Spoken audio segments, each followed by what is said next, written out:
spend much time in Washington, D.C.? I'm not from here, but yeah. So, fair bit of time, yeah. You have a favorite thing you like to do to tell your comrades here the experience? Well, I'm 3 classes away from my master's at American University.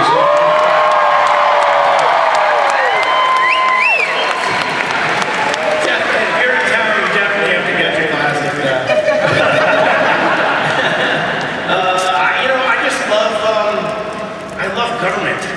I know, right? Well, I guarantee you most of the people in here are either in the military or in the civil service or something like that. So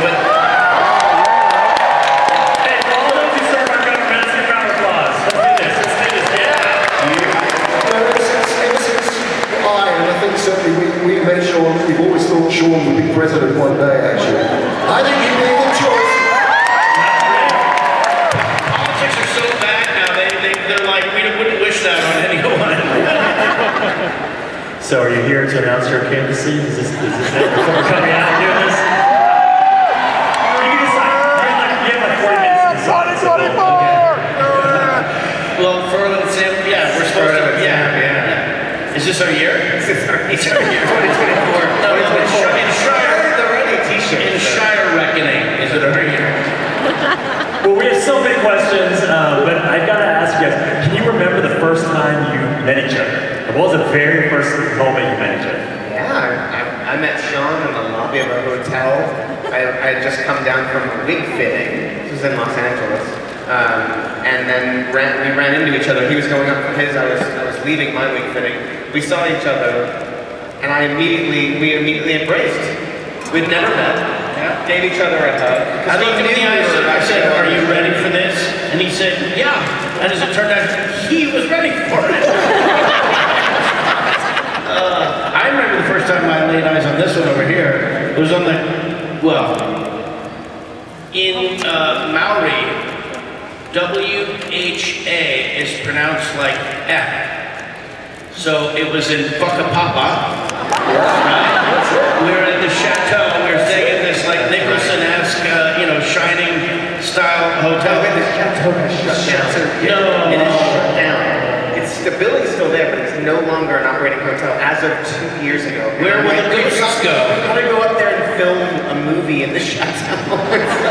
This place is amazing. It is the Shining Hotel. It smelled of pot. There was a big smell of pots coming in. But anyway, they had a little golf course in front of it, and we went out to play golf, and here comes Andy bounding over like he'd been hiding in the golf course. Right? We gave each other a hug, and he said, are you ready for this? And I said, no, I learned about that. No. Something, right? Totally, that's it. The fucking mama, yeah. It's a thing. Well, Lord of the Rings has had it's had such a legacy, impact on, worldwide impact. I can't even imagine what it's like to be in the center of it all. When you first began the journey, compared to, of course today, what's probably the biggest surprise as you kind of look back over the past couple decades and kind of seeing how the movies have just really impacted the world? What's your sort of look back? I mean, it's very rare you walk onto a film set, and this is certainly my experience, where you feel from the word go that you kind of felt that it was going to be an extraordinarily special, outcome. I kind of think we all felt that. I mean, I don't think anybody doubted Peter Jackson, Fran Walsh, Philippa Boyens was so in control of the story, so in control of the story they wanted to tell and the way they wanted to tell it, and really kept it close. And it really truly was the greatest family to be part of. And I think all of those things, I just know that when I walked on set for the first time, which was actually when we were going up to for the first time I saw you guys, you'd already done a lot of work on the fellowship, but my first day was us going up to Mount Doom. Mm-hmm. It was literally, I remember third film, scene 579, first day. It was just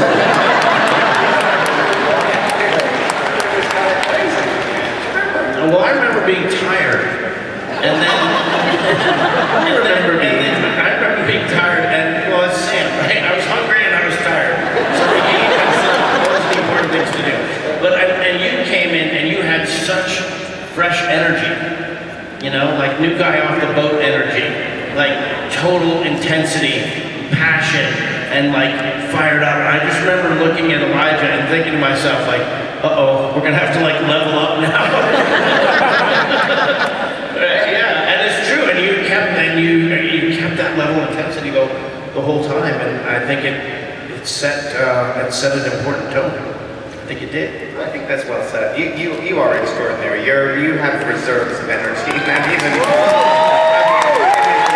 And the way that you work and put 110% of yourself, both physically and emotionally and mentally, into what you do is really inspiring to watch. I'll back that shit. I mean, even try to back that shit. My memory was that Pete Jackson, saw me being gone and just fell about laughing. He just thought it was the funniest thing. He just thought, I don't know what it was, but I thought I was doing something quite serious and kind of meaningful, and he was just like giggling. And it was such exactly right. Who is this guy? Why isn't he responding? We're talking now about AI as a big subject of the moment and all over the planet, and Andy. It's Andy's fault. They never would have figured. Well, they never would have pushed the technology the way they did until you came along. I don't care what Silicon Valley says. Andy Serkis, who forged a character, forged it. Really, I think you're on the tip of everybody's tongue when they're talking about, like, as a frame of reference. Like, what is, so you say, you're looking back. What do you think? That's where at the moment, that's where my mind is, like we're in a transition moment in the... Yeah, that was trailblazing, what you were doing, what it was doing. I mean, on a whole, there were things in those films that have never been accomplished before.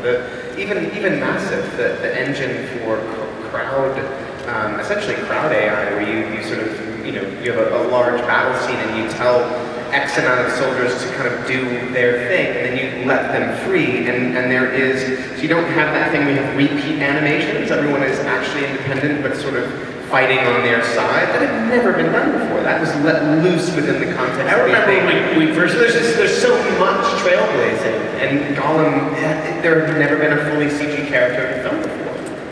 And it still holds up. It's still beautiful. It's beautiful. It's better than some of the things out there.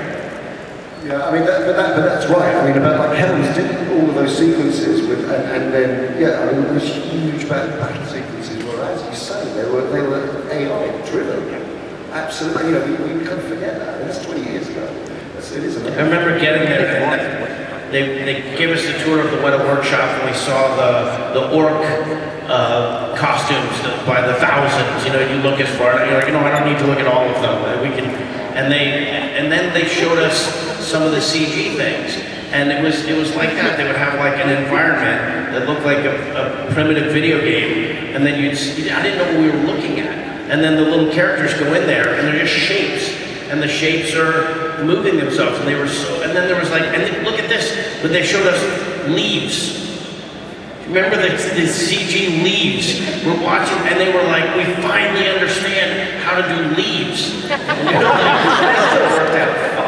And fire, they were huge, and water, like these main elements, and they had figured out would not have been possible slightly earlier in the way that it turned out. Yeah, it's pretty amazing. Yeah, so that's it. I feel like as much as we were blazing a trail, now it seems like the Rosetta Stone. But before we jump, too deep into it, we have fans that have tons of questions about Lord of the Rings.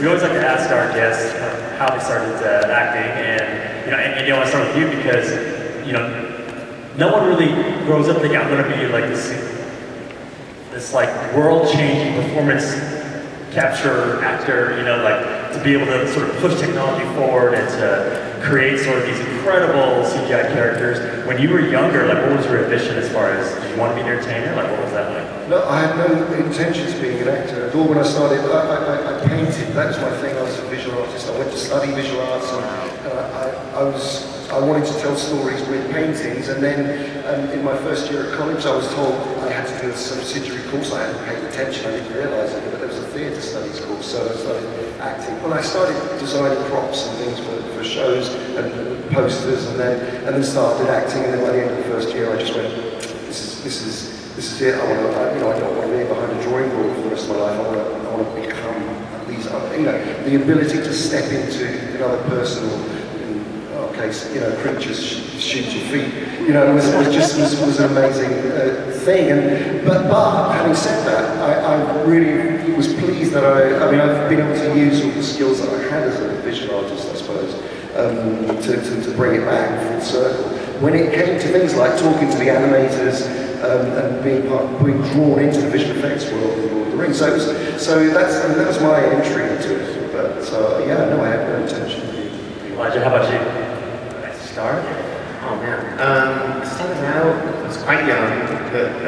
My mom was watching TV one day when I was 5, and she saw a commercial on TV and thought, oh, that would be fun for Elijah to do. I had a lot of energy. I was born in Iowa, in Cedar Rapids, and so there really is no outlet. Go Iowa, all right. Go Hawkeyes, I guess. There's no real outlet for that in Cedar Rapids. So, make a long story short, we ended up going out to Los Angeles, where I met a manager and got an agent, and we thought we would try auditioning for commercials, and that would be a fun hobby. I fell in love with it immediately, started doing commercials, and then one thing led to another, and I started doing movies, and I just kind of fell into it and fell in love with it very quickly, and learned as I went. May I ask, is this personal, professional? Is this personal or professional? It's a mix of both. I was working on a film and I had a beard, and then I just shaved the rest of the beard off and kept the mustache. Well, as an Asian, I'm jealous of. Oh, cheers, thank you. Sean, how about you? Well, as a 52-year-old whose beard and mustache are gray now, I'm jealous of it. This is pretty gray. If this grows in, it's gray. Here, it's so kind of like Perfect. It's like perfect. ready, swashbuckling. So my mother and father were professional actors.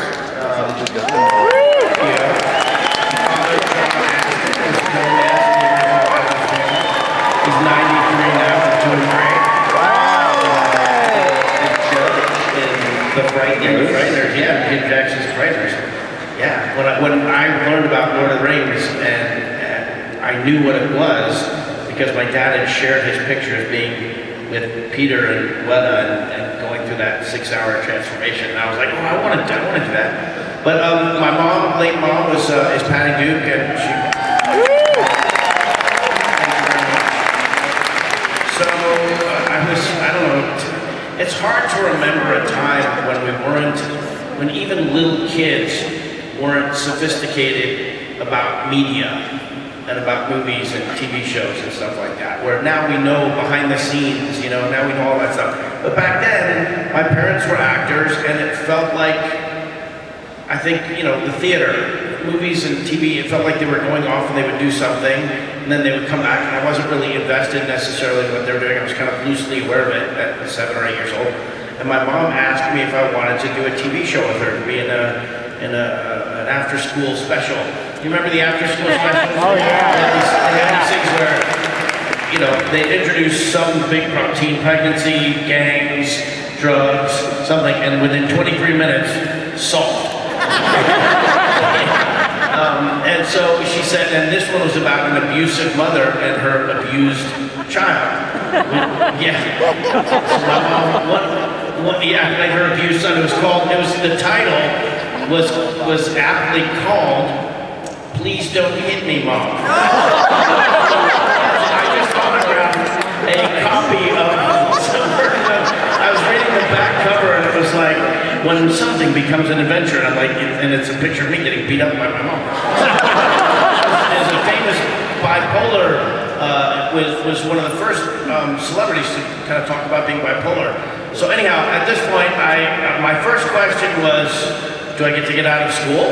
That was the important thing to me, and she said, yes, but you have like 3 hours a day. And then I said, do I get paid money? I was like 7 or 8 years old, so my priorities were already set. And she said, yeah, $10,000, but it goes into an account. You get it when you become an adult. And so I said, yeah. And then she said, okay, well now you have to audition for it, which is classic Hollywood. They get you all excited and then tell you it's not yours yet, you know? So I had to audition for it. And what was the set? It was Three's Company. Remember Three's Company? Oh, yeah. TV show?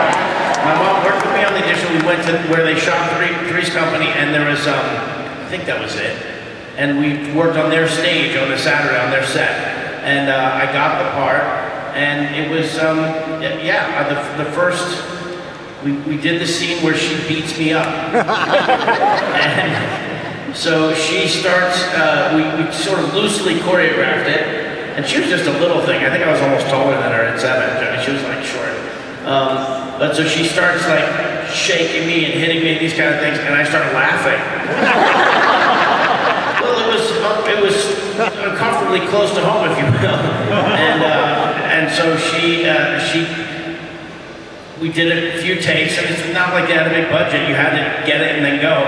And so the director was looking more and more panicked after take 3, and I just was like trying not to laugh. So my mom takes me out of this little house in the valley, and she says, Sean, I took a chance on you. This is my professional life. You went da da da da. And I was like, she's like, rolling.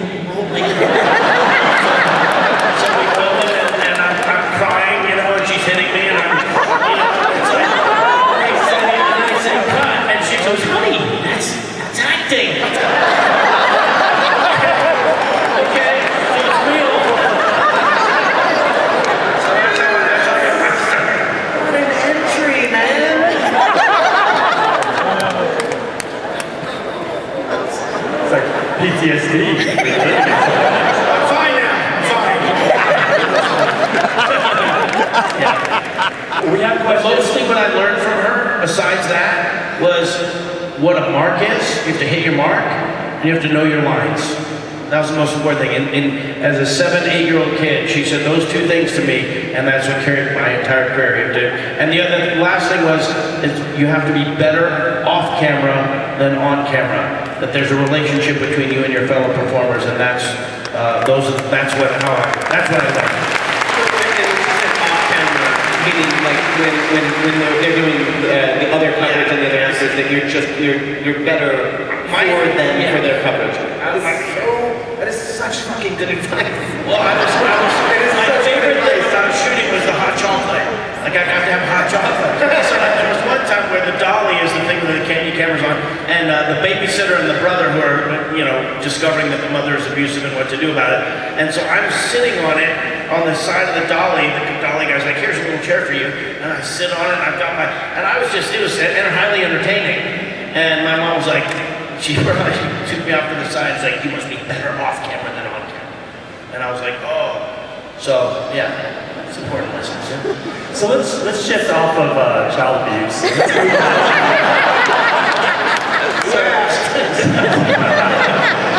So before we go to our questions, you've all done such amazing diversity of roles, but we're going to kind of focus on Lord of the Rings. Can you tell us how you first encountered that role? Like, was it something you were seeking out, or did you sort of fight for it? Like, how did you land your particular roles?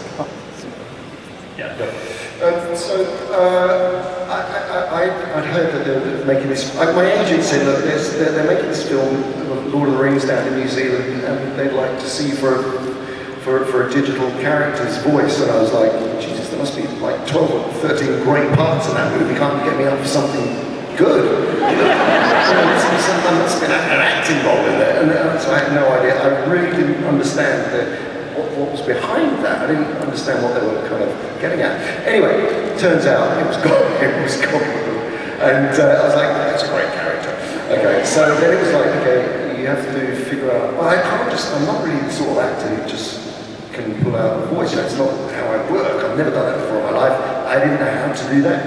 And so I had to really think my way into the character and kind of get inspired in some way, which happened to be sorry if you've all heard this before, but you probably have, but I was inspired by my cat, who was called Diz at the time, who actually, whilst I was trying to figure out how to make a voice which came from a physicality, which came from a psychological centre of being, guilt-driven and where's the pain of this character, I thought, well, it's trapped in his throat. It's called Gone because of the way he sounds. I've got to do something that makes the voice sound kind of, that it's coming from a physicality. So he did. My cat came in and literally coughed up a fur ball. and gospel truth, this is absolutely true. I watched his back rippling, and I just thought, that's brilliant. I love this. And then he started to go, that's even better. I like this. And then he went, but that's how the voice and then I auditioned with the Hubbards. Did you ever meet the Hubbards, the casting director? No, of them, yeah. So I crawled up onto a chair and got into character and started playing, all of that. And they started, and they literally, John Hubbard's face, he just went, like this. And I thought, I've really screwed this up. Anyway, they sent the tape to Pete and Fran, and then we met, and as soon as I met Peter and Fran, it was like, these guys are incredible. And Pete then said, and this is kind of what you're talking about, being better off than, or be as good or better off camera. He said, we want an actor to play that role because the actors who are playing Frodo and Samwise Gamgees will need someone to act off. So it's just like, okay, no, I get that, I really get that. And at the time, the whole motion capture thing wasn't the thing. It was like, so it's a bit of a gamble. And this is also a true story. A very, very close friend of mine, actor, said to me when I got offered it, he said, well, are you actually going to be on screen? Are you actually going to be on camera? Are you actually going to be seen? I said, no, I won't actually be visibly seen. And he said you can't have touch with the barge pole, mate. And he said, I met him years later, he said, that's the worst piece of advice I've ever given anyone in my entire life. Anyway, so that was how it happened. It was a very, sorry, that was a rather long-winded story. But Who liked that story?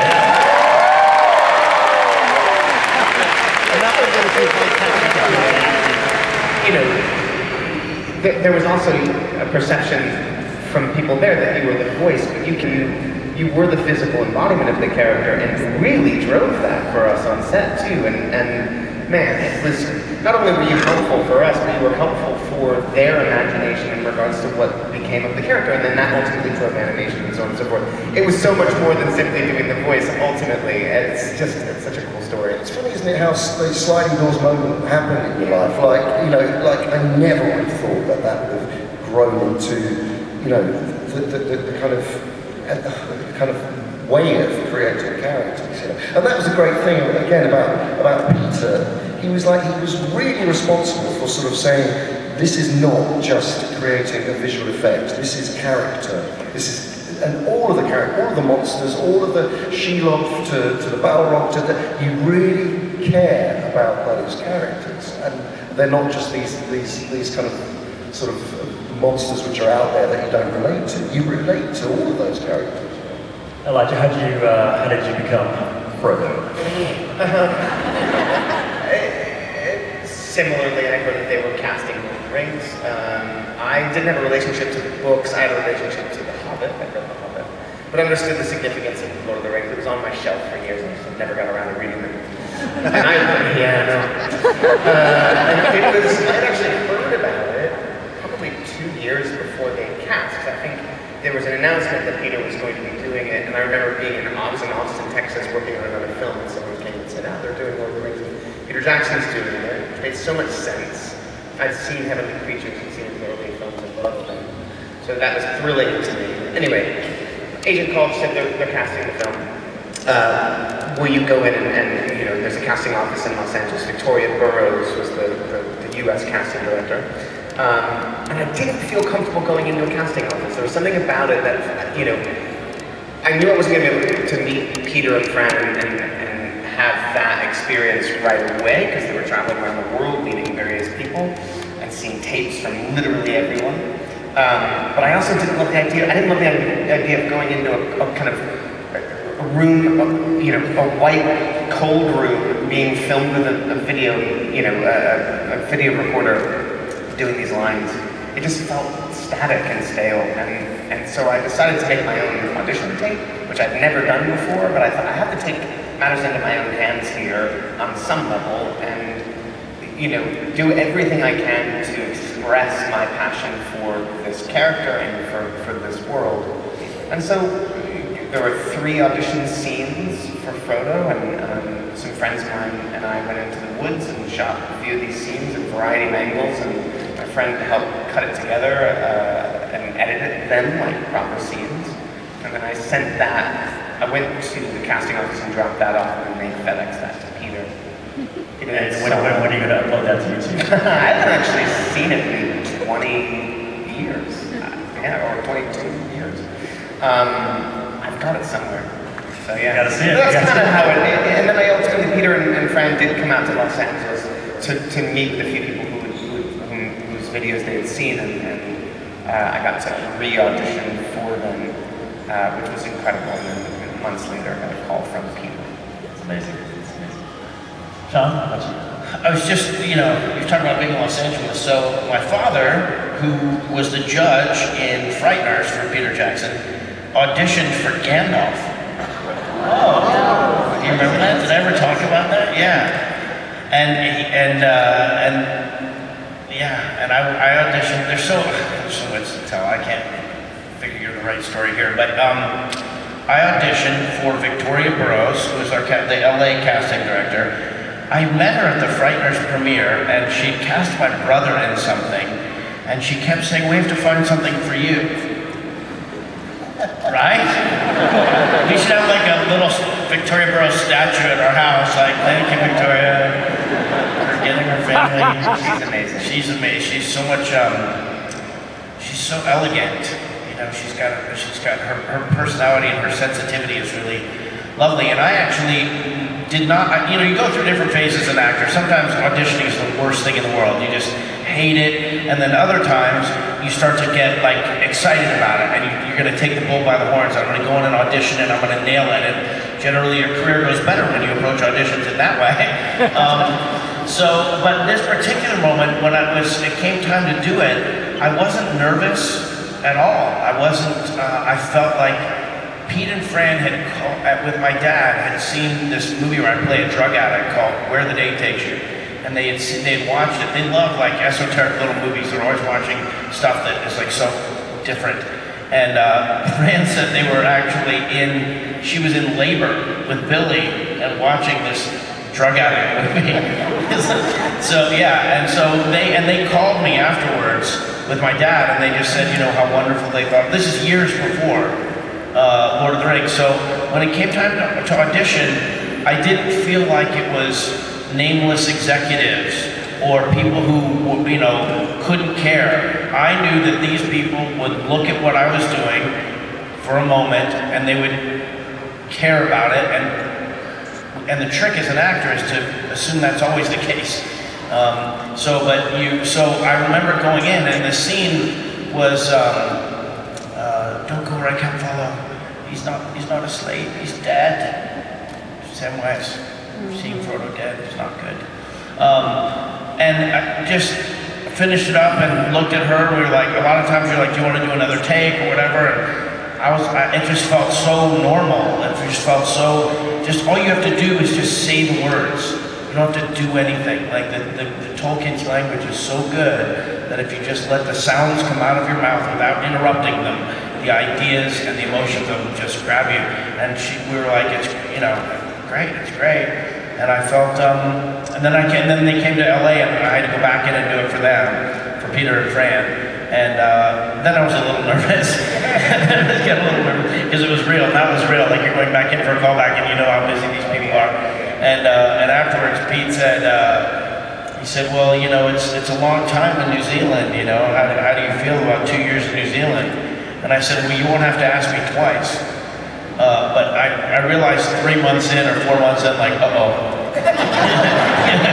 And now I get why he was asking that question, because it's like hard to be away from home and for such a long period time. But there's a million angles to that story, but I feel like that one fits. Right, thank you. Let's go to our fans in the audience. Start over here, tell us your name, how many awesome cons, and ask your one question. Hi, I'm Laura. This is my 4th Awesome Con. And my question for all of you is, what is your favorite attribute of your character, including Smeagol/Gollum? He's not excluded from this. Favorite I'm attribute? glad he's not excluded, that's very good. We only have a couple minutes, and so we'll have to. Frodo's humanity, I think, and his ability to see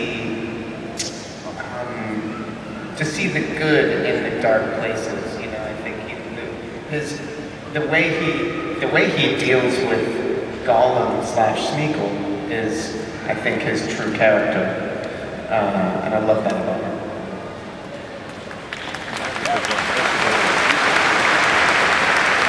I'm not proud of the fact that Samwise is a little happy that the elven robe is burning Gollum's skin.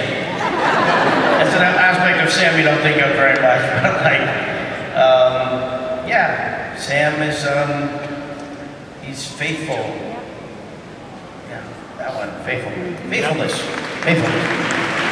I think one of the things about Gollum/Smeagol is that he is, ultimately he is powerless, and I think that he doesn't choose his path. It's kind of chosen for him, no matter how much he would try to resist it. And I think there are moments that he feels that powerlessness, and I think the fact that Frodo doesn't judge him, Samwise does. But You keep calling me fat all the time. I think that was why a lot of people kind of relate to Gollum, is because most people have certain flaws, and actually they know when they are unable to kind of get over that, and I think that was strangely how he was a relatable character. Thank you. Great, thank you. Yes, go ahead. Hi, my name is Allie, and this is my 5th Awesome Con. My question is, a lot of us got introduced to the idea of being nerdy through Lord of the Rings. What are you guys a little bit nerdy for? Well, for me, it's absolutely SAG-AFTRA is our performers union, and I've dedicated much of the last few years of my life to that. And if you can just picture, 30 to 50 people in a room and closed with, no windows and the doors closed, and you're just talking about contracts for 15 hours, I'm pretty sure that's nerdy.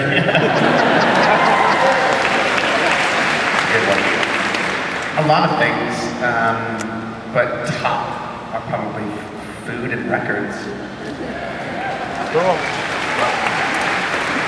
I'm a big jazz nerd, actually. I'm a huge fan of our famous John Coltrane. I also have a go at playing the sax as well. But I adore their music. It's literally been my soul music for like all my life. Like literally late 50s, early 60s jazz, particularly. Really, it's my thing that I'm kind of nuts about.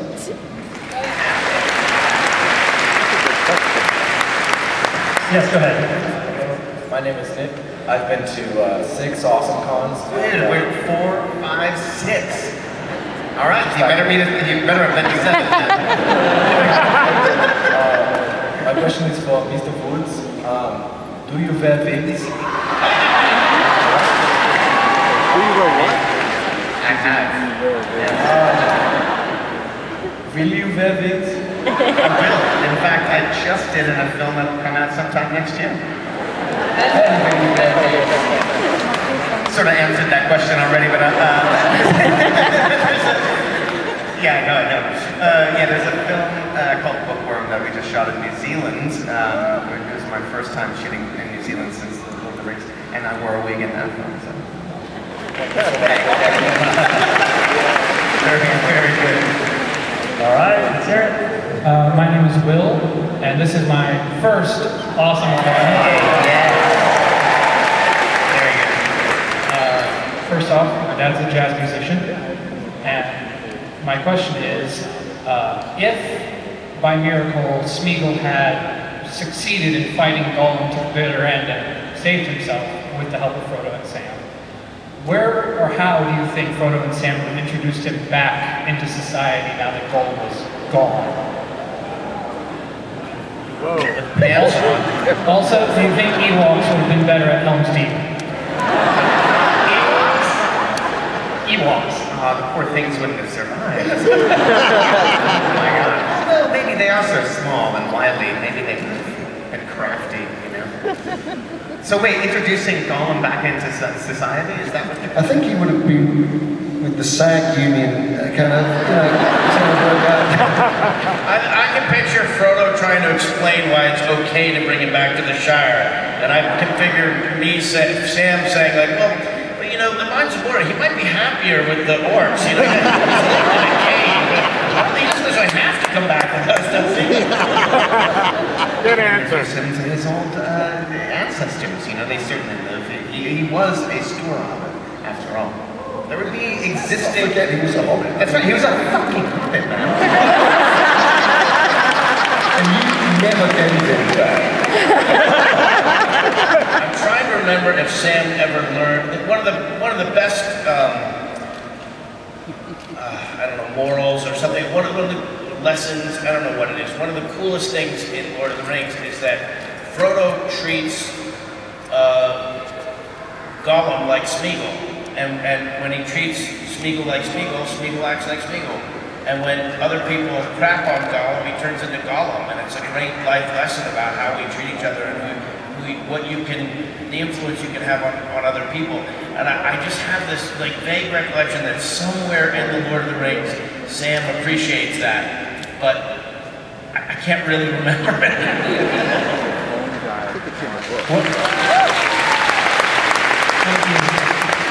Well, sadly, we're out of time, but before we conclude, can you tell us what do we have look forward to? Is there anything that you guys are working on that you'd like to share or can't share? I know we might not be able to touch the details, but what's next for you guys? I don't know, pass. I've done a couple of little films, like little independent films. I'll pop in and do a week or something like that, and then I go away, and then someone says, "Oh, were you in this movie?" And you go, "Oh, yeah, I was. Wait, let me watch it." It's like a whole new movie surprise. But I'm all the way into the SAG stuff right now. Hey, can we just give a big cheer for Bob for Stranger Things?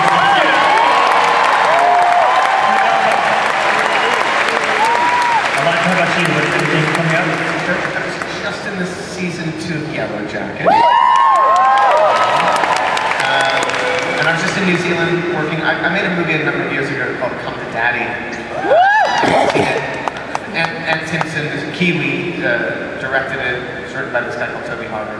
So we kind of got the creative band back together, so to speak, and made another movie out of New Zealand called Bookworm that we just finished. So that'll come out sometime later next year. Also in a Toxic Avenger remake that Megan sometime later this year. Just saw this movie. I did an episode of The Conners, and they're talking about bringing me back as maybe the love interest. So, and that people wrote in different magazines and things about that. So maybe that. And Andy, how about you? So I'm halfway through directing an animated version of George Orwell's book Animal Farm.